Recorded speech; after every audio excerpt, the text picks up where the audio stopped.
Hi friends, నేను మీ Swaroopa. Welcome to my channel Swaroopa recipes. ఇది భోగి వీడియో అండి. ఇది మా అందరికీ హ్యాపీ సంక్రాంతి, హ్యాపీ భోగి. నేను ఊర్లో చూపిస్తాను ఈ వీడియో. ఇప్పటికైతే ఇక్కడ హైదరాబాద్లో భోగి పండుగ. అందరు మీరు ఎలా చేసుకుంటారు అందరు కామెంట్ చేయండి. వీడియో కానీ నచ్చితే లైక్ చేయండి, షేర్ చేయండి, సబ్స్క్రైబ్ చేయండి. ఇప్పటికైతే ఇదే అండి భోగి రోజు. ఇక్కడ చేసుకొని మా ఊరికి వెళ్తామన్నమాట. మార్నింగ్ 5 గంటలకే భోగి మంటలు వేసామండి.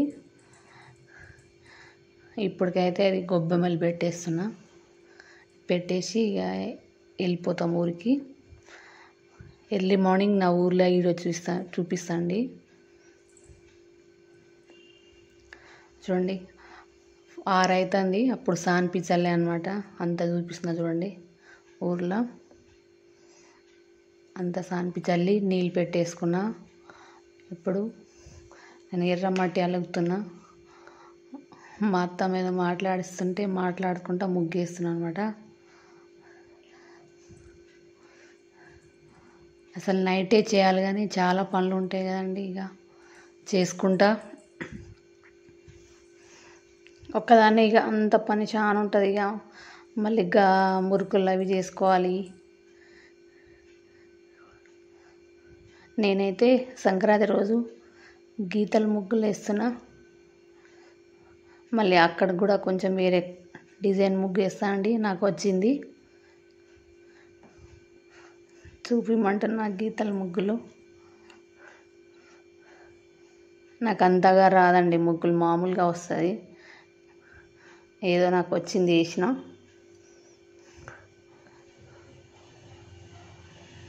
చూడండి మా చెట్టు టమాటాలు ఎంత బాగా కాస్తున్నాయో.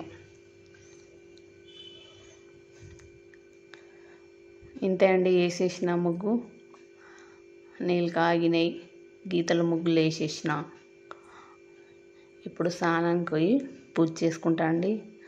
మా ఎల్లమ్మ రూమ్ అంతా సదురుకున్నా, పూజ చేస్తున్నా. అంటే చాలా పని ఉంటుందండి. చూడండి మా దేవుడు ఎంత మంచిగా ఉండు. అంతా చేసిన క్లీన్. ఇదంతా అయిపోయాక ఇంకా పిండి వంటలు స్టార్ట్ అవుతాయి అన్నమాట. ఇప్పుడంటే దేవునికి దండం పెట్టి ఇంతే అండి. చాలా పెద్దగా ఉంటుందండి మా దేవుని రూమ్ అయితే. మా ఊర్లో దేవుని రూమ్లో అన్ని సదరాలంటే 3-4 గంటల టైం పడుతుంది. ఇంతే అండి. ఇప్పుడు అయితే పిండి వంటలకు స్టార్ట్ చేస్తా. అయిపోయింది. చూడండి అంత పిండి కలుపుకున్నా. ఓన్లీ మురుకులే చేస్తున్నాండి. ఇక్కడైతే హైదరాబాద్ అయితే చాలా గ్యాస్ వేస్ట్ అవుతుందని కడిగి మళ్ళీ చేస్తున్నా. ఎందుకంటే కట్టెల పొయ్యి మీద చేస్తే చాలా బాగుంటుంది కదా. అట్లా అని అక్కడ పోయి చేస్తున్నా, ఊర్లో పోయి చేస్తున్నాండి. ఇంతే అండి.